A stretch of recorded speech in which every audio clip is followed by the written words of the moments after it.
సాధారణంగా దైవ దర్శనం కోసం, ప్రార్థనల కోసమో ప్రజలు తమ మతాల ప్రార్థనా మందిరాలకు వెళ్తారు. కానీ కొందరు కేటగాళ్లు మాత్రం ఇలా వెళ్లే భక్తులను టార్గెట్ చేసుకుని దోచుకుంటున్నారు.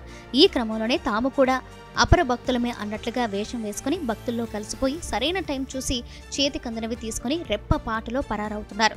తాజాగా ఉత్తరప్రదేశ్లోని ఓ మసీదులో ఇలాంటి మాయగాడి దొంగతనం వెలుగులోకి వచ్చింది.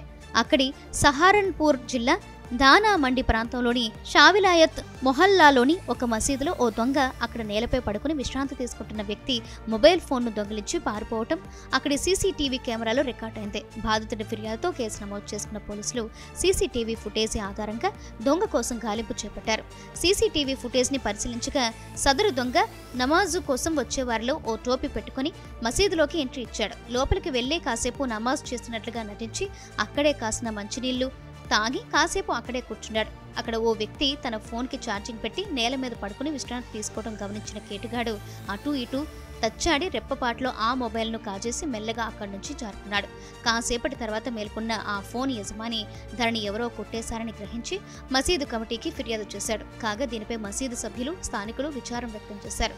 పవిత్రమైన మసీదులను కూడా దొంగలు లక్ష్యంగా చేసుకోవటాన్ని సీరియస్గా తీసుకున్న మసీదు కమిటీ సభ్యులు అన్ని ఆధారాలతో పోలీసులకు ఫిర్యాదు చేశారు. పోలీసులు వెంటనే విచారణ చేపట్టి ఇలాంటి దొంగలకు చెక్ పెట్టాలని వారు కోరారు. అదే సమయంలో మసీదుకు వచ్చేవారు సైతం తమ విలువైన వస్తువులను జాగ్రత్తగా చూసుకోవాలని, అపరిచితుల కదలికల మీద అనుమానం వస్తే వెంటనే తమకు తెలియజేయాలని సూచిస్తున్నారు.